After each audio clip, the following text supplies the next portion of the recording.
नमस्कार दोस्तों, मैं हाजिर हूं झारखंड के प्रमुख समाचार पत्रों में छपी गढ़वा पलामू समेत 24 जिलों की चुनिंदा बड़ी खबरों के साथ। जानिए आज की तमाम बड़ी खबरें जो आपके लिए जानना बेहद जरूरी है। चाहे बात हो मैया सम्मान योजना की, पीएम और अबुआ आवास की या फिर राशन कार्ड और पेंशन जैसी योजनाओं की। प्रधानमंत्री नरेंद्र मोदी लोहरदगा और पिस्का रेलवे स्टेशन का उद्घाटन कर सकते हैं। अमृत भारत स्टेशन योजना के तहत लोहरदगा और पिस्का रेलवे स्टेशन का पुनर्विकास का काम पूरा हो गया है। डीआरएम ने रेलवे मुख्यालय को इसका आधिकारिक पत्र भेज दिया है। अब उद्घाटन की तारीख का इंतजार है। लोहरदगा और पिस्का स्टेशन पर यात्रियों को नई स्टेशन बिल्डिंग, आरामदायक प्रतीक्षालय, आधुनिक शौचालय और स्वच्छ पेयजल, फूड प्लाजा और free wifi, mobile charging point, digital सूचना डिस्प्ले बोर्ड, ऊंचे प्लेटफार्म और यात्री शेड, बेहतर पार्किंग और सर्कुलेटिंग एरिया की सुविधा मिलेगी। लोहरदगा स्टेशन पर यह काम लगभग 10 करोड़ 45 लाख की लागत से पूरा हुआ है। पिस्का स्टेशन भी आधुनिक वास्तुकला और बेहतर यात्री सुविधाओं के साथ पूरी तरह नया रूप ले चुका है। जल्द ही पीएम द्वारा ऑनलाइन उद्घाटन होने की संभावना है, जैसा कि इससे पहले गोविंदपुर रोड स्टेशन का हुआ था। झारखंड में ठंडी के मौसम ने जोर पकड़ लिया है। मौसम विभाग ने 17 नवंबर को झारखंड के गढ़वा, पलामू, चतरा, लातेहार, गुमला, खूंटी, सिमडेगा, रांची, हजारीबाग और रामगढ़ जिले में शीतलहर चलने की चेतावनी जारी की है। सुबह और शाम के समय पारा तेजी से गिरने की संभावना है और उत्तर से चलने वाली तेज बर्फीली हवा सर्दी को और बढ़ा देगी। रांची के मैक्लुस्कीगंज का पारा शनिवार को 6 डिग्री पर पहुंच गया। गुमला का न्यूनतम तापमान 6 डिग्री लुढ़ककर 6.2 डिग्री पर पहुंच गया है। लोगों को सुबह शाम बाहर निकलते समय गर्म कपड़े पहनने, बुजुर्गों और बच्चों का विशेष ध्यान रखने की सलाह दी गई है। डॉक्टरों के मुताबिक सुबह और शाम विशेष सावधानी बरतने की जरूरत है। झारखंड के किसानों के लिए बड़ी खबर सामने आई है। झारखंड सरकार एक गांव एक फसल योजना शुरू करने जा रही है। इस योजना के तहत पूरे राज्य से 100 गांवों का चयन किया जाएगा और इस बार क्लस्टर अप्रोच में खेती होगी, यानी हर गांव में केवल एक ही प्रकार की फसल का प्रत्यक्षण होगा, जिससे उत्पादन भी बढ़ेगा और असर भी साफ दिखाई देगा।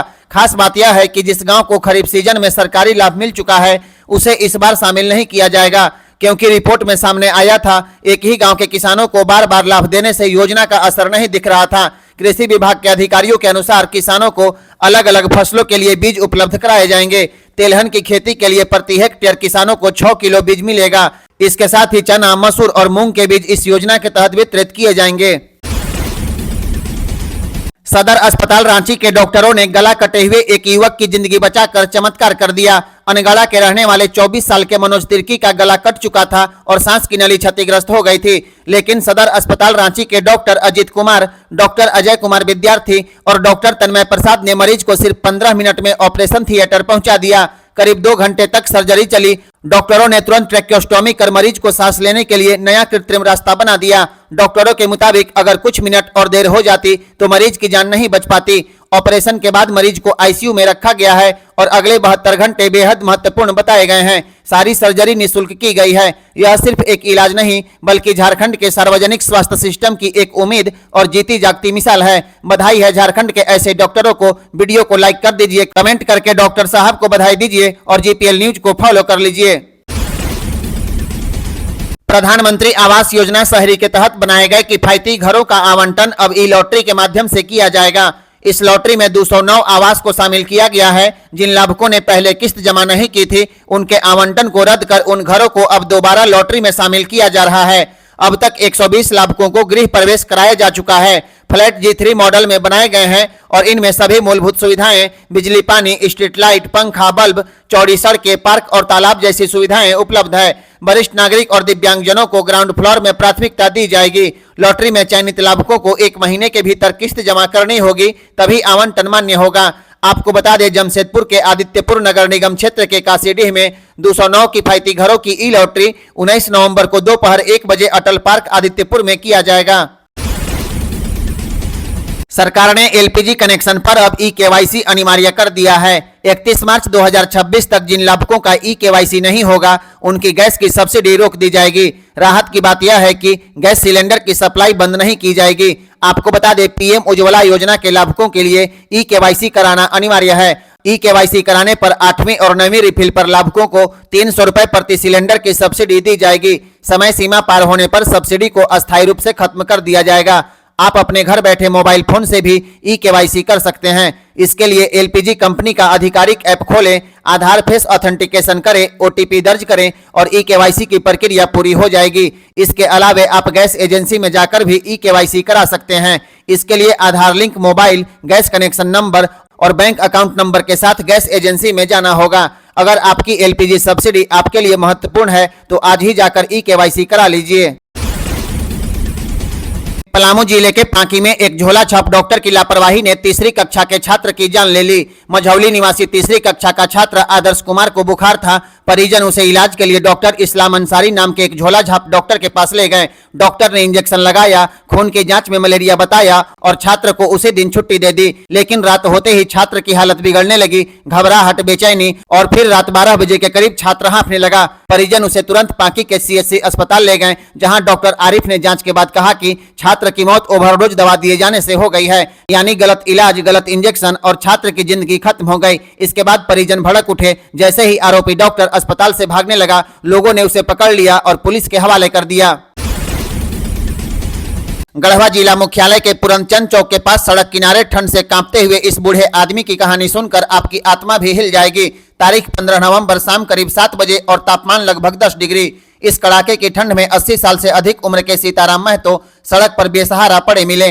स्थानीय लोगों के अनुसार सीताराम महतो टड़वा के महतो टोली के रहने वाले हैं और लाखों की जमीन जायदाद के मालिक हैं। लेकिन कलयुग का दौर देखिए, घर है, बेटा है, बहू है, पोते हैं, फिर भी सर पर छत नहीं और रहने के लिए जगह नहीं। सभ्यता और संवेदना पर जितना शर्मसार होने का मौका है वह आज यहाँ देखने को मिला।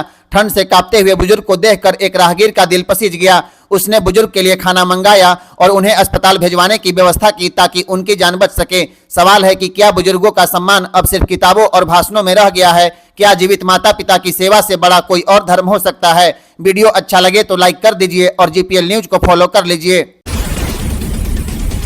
हेमंत सरकार राज्य भर में गरीबों के बीच अब ऊनी कंबल नहीं बल्कि मिंक कंबल बांटेगी। 15 दिसंबर तक सभी जिलों को कंबल बांटने का निर्देश जारी कर दिया गया है। लेकिन यही फैसला गरीबों की ठिठुरन कम करेगा या मुश्किल बढ़ाएगा, यही बड़ा सवाल है। विशेषज्ञों का कहना है मिंक कंबल दिखने में आकर्षक जरूर है, इसमें 1% भी ऊन नहीं होता। यह पूरी तरह पॉलिस्टर से बने होते हैं, यानी ठंड में ऊन जितनी गर्माहट नहीं दे पाएंगे। पिछले साल सरकार ने ऊनी कंबल 375 रुपए की दर से खरीदे थे, लेकिन मिंक कंबल 800 रुपए से कम में मिलना ही मुश्किल है, जिसका मतलब है इस साल सरकार पर खर्च लगभग 2.5 गुना बढ़ जाएगा। आपको बता दें पूरे राज्य में 9,20,245 मिंक कंबल बांटे जाएंगे। पलामू में सिर्फ 54,115, गढ़वा में 36,901, लातेहार में 20,280 कंबल बांटने का लक्ष्य है। सबसे ज्यादा धनबाद जिले में 75,000 कंबल बांटे जाएंगे। मिंक कंबल का साइज भी स्पेशल 60 बाई 90 इंच और वजन 2 किलो होता है। यह आमतौर पर मार्केट में नहीं मिलता, इसे स्पेशल ऑर्डर पर तैयार करना पड़ता है। मतलब सप्लाई में देरी लगभग तय है और ठंड का मौसम किसी का इंतजार नहीं करता। पीएम किसान योजना की 21वीं किस्त का इंतजार अब समाप्त हो गया। बिहार चुनाव के दिन किसानों को खुशखबरी मिली है। 19 नवंबर को किसानों के खाते में 2-2 हजार रुपए की राशि ट्रांसफर की जाएगी। यह जानकारी पीएम किसान सम्मान निधि के एक्स अकाउंट पर दी गई है। आज यानी 14 नवंबर को सरकार ने एक्स पर इसकी जानकारी दी है। किसान भाइयों को कई महीनों से इस किस्त का इंतजार था। अब उनका यह इंतजार 19 नवंबर को खत्म होने वाला है, क्योंकि सरकार ने खुद ही इसकी घोषणा कर दी है। हालांकि किस्त ट्रांसफर करने की जानकारी देने के साथ ही सरकार की ओर से एक जानकारी और दी गई है। यह जानकारी रजिस्ट्रेशन को लेकर के है। पोस्ट में लिखा गया, पीएम किसान की 21वीं किस्त का हस्तांतरण 19 नवंबर 2025 को किया जाएगा। कृपया लिंक पर क्लिक करें और अभी रजिस्टर करें। आपको बता दें, सरकार की ओर से इस घोषणा के साथ ही झारखंड और बिहार के किसानों को फायदा होगा और उनके खाते में 19 तारीख को 21वीं किस्त के 2-2 हजार रुपए पहुंच जाएंगे। केंद्र सरकार के वित्तीय सेवा विभाग ने अधिसूचना जारी करके झारखंड राज्य ग्रामीण बैंक का नाम बदल दिया है। अब बैंक का नया नाम झारखंड ग्रामीण बैंक होगा। देश भर में ग्रामीण बैंकों के नाम सरल और एकरूप करने के लिए यह निर्णय लिया गया है। बैंक के लोगों में भी बदलाव होगा और जल्द ही नए लोगों का अनावरण किया जाएगा। नई ब्रांडिंग बैंक की शाखाओं, लेटर हेड, वेबसाइट और सभी आधिकारिक दस्तावेजों में लागू की जाएगी। बैंक प्रबंधन के अनुसार नाम बदलने से ग्राहक सेवाओं पर कोई असर नहीं पड़ेगा। एटीएम, पासबुक, खाता, आईएफएससी, मोबाइल बैंकिंग और अन्य बैंकिंग सुविधा पहले की तरह जारी रहेगी।